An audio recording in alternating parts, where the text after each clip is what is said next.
ଯକ୍ଷ୍ମା ଟିକାକରଣ କାର୍ଯ୍ୟକ୍ରମର ଶୁଭାରମ୍ଭ।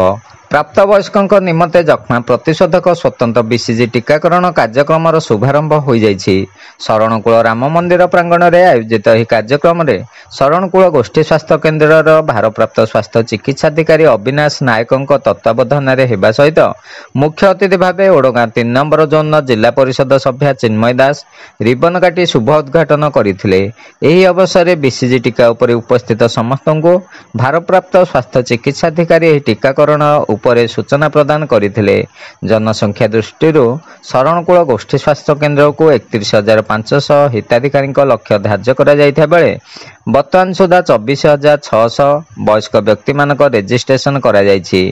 1/1/2024 ଠାରୁ 5/10/2024 ସୁଦ୍ଧା ଶରଣକୂଳ ଗୋଷ୍ଠୀ ସ୍ୱାସ୍ଥ୍ୟ କେନ୍ଦ୍ରରେ 119 ଜଣ ଯକ୍ଷ୍ମା ରୋଗୀ ଚିକିତ୍ସିତ ହେଉଛନ୍ତି। ଯକ୍ଷ୍ମା ରୋଗର ପ୍ରାଦୁର୍ଭାବକୁ କମ୍ କରିବା ଓ ଏଥିଜନିତ ଅକାଳ ମୃତ୍ୟୁକୁ ରୋକିବା ପାଇଁ ଏହି ଟିକା ପ୍ରଭାବଶାଳୀ ଭୂମିକା ନିର୍ବାହ କରିବ। ଏହି ଟିକା ନେଉଥିବା ଅଙ୍ଗରେ ସାମାନ୍ୟ ଦରଜ, ଫୁଲା ଓ ନାଲି ପଡ଼ିଆ ଭଳି କିଛି ଅତି ସାଧାରଣ ପାର୍ଶ୍ୱ ପ୍ରତିକ୍ରିୟା ଦେଖାଦେଇପାରେ, ଯାହାକି ଆପେ ଆପେ ଭଲ ହୋଇଯାଇଥାଏ। ତେଣୁ ସେଥିପାଇଁ କୌଣସି ଚିକିତ୍ସା ଆବଶ୍ୟକ ପଡ଼ିବ ନାହିଁ ବୋଲି ଡାକ୍ତର ନାୟକ ମତବ୍ୟକ୍ତ କରିଥିଲେ। ପ୍ରକାଶଯୋଗ୍ୟ ଯେ ଆମ ଅଞ୍ଚଳର 18 ବର୍ଷରୁ ଉର୍ଦ୍ଧ୍ୱ ପୂର୍ବତନ ଯକ୍ଷ୍ମା ରୋଗୀମାନଙ୍କ ସଂସ୍ପର୍ଶରେ ଆସୁଥିବା ନିକଟ ସମ୍ପର୍କୀୟ ସମସ୍ତ ବ୍ୟକ୍ତି, 60 ବର୍ଷରୁ ଉର୍ଦ୍ଧ୍ୱ ବ୍ୟକ୍ତି, ଧୂମପାନ କରୁଥିବା ବ୍ୟକ୍ତି, କୁପୋଷଣରେ ଶିକାର ବୟସ୍କ ବ୍ୟକ୍ତି ଓ ମଧୁମେହରେ ଆକ୍ରାନ୍ତ ବ୍ୟକ୍ତିଙ୍କ ପାଇଁ ଏହି ଟିକା ଉଦ୍ଦିଷ୍ଟ। ସେମାନଙ୍କୁ ଏହି ଟିକା ଦିଆଯିବ।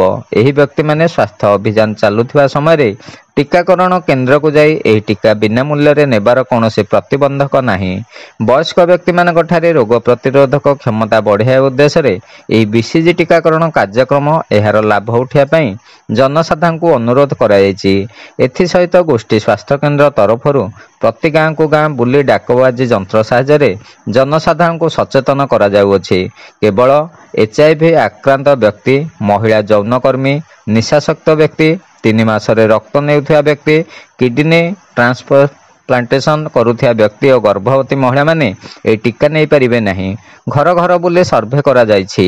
ଆଜିର ଏହି କାର୍ଯ୍ୟକ୍ରମରେ ସମ୍ମାନିତ ଅତିଥି ରୂପେ ଶରଣକୂଳ ସରପଞ୍ଚ ମୀନାକ୍ଷୀ ପ୍ରସାଦ ସାହୁ, ଜନସ୍ୱାସ୍ଥ୍ୟ ଅଧିକାରୀ ମମତା ପଟ୍ଟନାୟକ, ଆୟୁଷ ଡାକ୍ତର ମୀନାକ୍ଷୀ ପଟ୍ଟନାୟକ, ବହୁମୁଖୀ ସ୍ୱାସ୍ଥ୍ୟ ପରିଦର୍ଶକ ଭାସ୍କର ଚନ୍ଦ୍ର ମହାପାତ୍ର ତଥା ଶରଣକୂଳ ସେକ୍ଟରର ସମସ୍ତ ସ୍ୱାସ୍ଥ୍ୟ ପରିଦର୍ଶକ, ଅଙ୍ଗନବାଡ଼ି କର୍ମୀ ଓ ଆଶାକର୍ମୀମାନେ ଉପସ୍ଥିତ ରହି ସମ୍ପୂର୍ଣ୍ଣ ସହଯୋଗ କରିଥିଲେ। ଏଥିପ୍ରତି ସଚେତନତା କାର୍ଯ୍ୟକ୍ରମ ଜାରି ରହିଛି ବୋଲି ଡାକ୍ତର ନାୟକ କହିଛନ୍ତି। ଆଜି ହରିପୁର, ପଞ୍ଚରିଡ଼ା, ଅଭିମାନପୁର, ଶରଣକୂଳ, ନନ୍ଦୀଘୋର ପ୍ରଭୃତି ସ୍ୱାସ୍ଥ୍ୟକେନ୍ଦ୍ରମାନଙ୍କରେ ଟିକାକରଣ ଆରମ୍ଭ କରାଯାଇଛି। ଦୀନବନ୍ଧୁ ମହାପାତ୍ରଙ୍କ ରିପୋର୍ଟ।